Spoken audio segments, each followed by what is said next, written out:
go. Now go ahead and move the robot to the end point.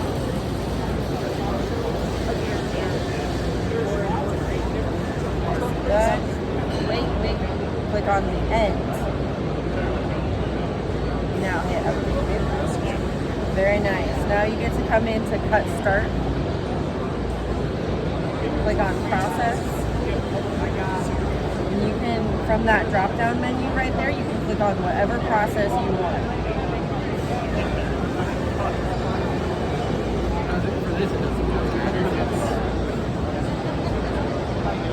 Wonderful.